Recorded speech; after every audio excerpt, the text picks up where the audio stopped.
નમસ્કાર. બગદાણા બબાલને હજી થોડો જ સમય થયો છે. આ લડાઈ દરમિયાન સૌથી વધારે ચર્ચામાં રહેલો વાત એ હતી કે કોળી સમાજ અને આહિર સમાજ વચ્ચે મનભેદ છે. આ જે છે તે ખાલી સમાચારની વાતો હતી. વાસ્તવિકતા શું હતી તેનું ઉદાહરણ અત્યારે આપણને જોવા મળ્યું રાજુલામાં રામપરા ગામમાં. અત્યારે ત્યાં ચાલી રહ્યો છે વિવાદ ખેતીની જમીનનો. 1992માં PSL કંપની જે છે તે ખેડૂતો પાસેથી જમીન લે છે અને પછી જે થાય છે કે તેમને વાયદા અપાય છે, પૂરતી કિંમતો અપાતી નથી અને ત્યારબાદ જે છે ખેડૂતો જે છે અત્યારે વિરોધ કરી રહ્યા છે. વિરોધનું કારણ એ છે કે એ જે જમીન વેચી હતી 30 વર્ષ પહેલાં આજથી, તેને જે છે તેની ઉપર કંપની, જે ખરીદનાર કંપની હતી, તેણે લોન લીધી. લોન તેઓ ભરી ન શક્યા. એના કારણે બેન્કે જે છે તે જમીન જે છે તે બીજી કંપનીને વેચી દીધી છે.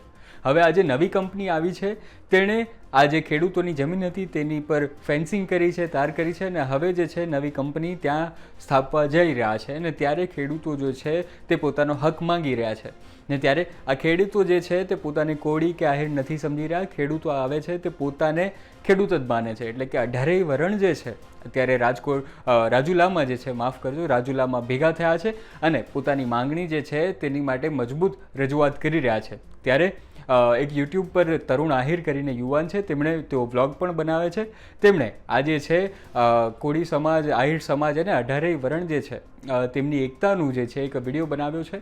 તેમાં સાથે સાથે કયા મુદ્દા પર આ લોકો વિરોધ કરી રહ્યા છે તેની પણ જાણકારી લઈએ. મિત્રો, આજે આપણે આવ્યા છીએ રામપરા ગામની અંદર.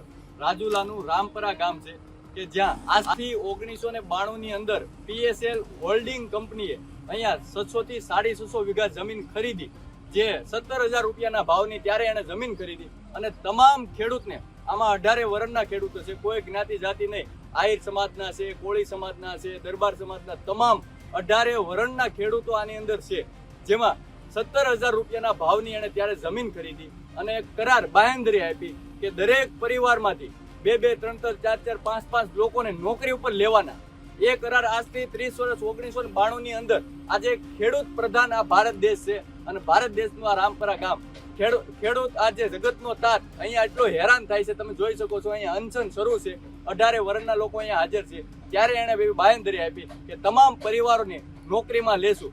પરંતુ આજે એ જ કંપની PSL હોલ્ડિંગ કંપની જે છે એ થર્ડ પાર્ટીને જમીન વેચી નાખે છે, જેથી કરી અને અગાઉના જે કરાર કરેલા છે એ કરાર રદ થઈ જાય અને નોકરી ઉપર લેવાની જે બાંહેધરી આપેલી હતી એ ખતમ થઈ જાય. અને આજે આ કંપની અહીંયા 30 વર્ષ પહેલા એ કંપનીએ જમીન ખરીદી હતી, પરંતુ અહીંયા કંપની બની હતી નહીં. અને આ જ ખેડૂતો 30 વર્ષથી એ ખેતીની અંદર ખેતી કરી રહ્યા છે અને આજે હવે એ કંપની થર્ડ પાર્ટીને વેચી દે છે, જેથી કરી અને આ તમામ જે કરાર હતા એ રદ થઈ જાય. અને ત્યારે 17,000 ભાવની જે જમીન ખરીદી હતી એમના પણ અમુક ટકા પૈસા આપવાના બાકી હતા. અને આજે આ ખેડૂતોને ભોળા ખેડૂતોને ત્યારે છેતરીને એવી બાંહેધરી આપી કે ભાઈ તમારા તમામ પરિવારના સભ્યોને અમે નોકરી ઉપર લેશું. રાજુલાની અંદર જયારે L&T કંપની આવી ત્યારે L&T એવી બાંહેધરી આપી હતી કે જેમને પણ નોકરી જોતી હોય એમને 20,000 રૂપિયા અને જેમને નોકરી ન જોતી હોય એમને 35,000 રૂપિયા.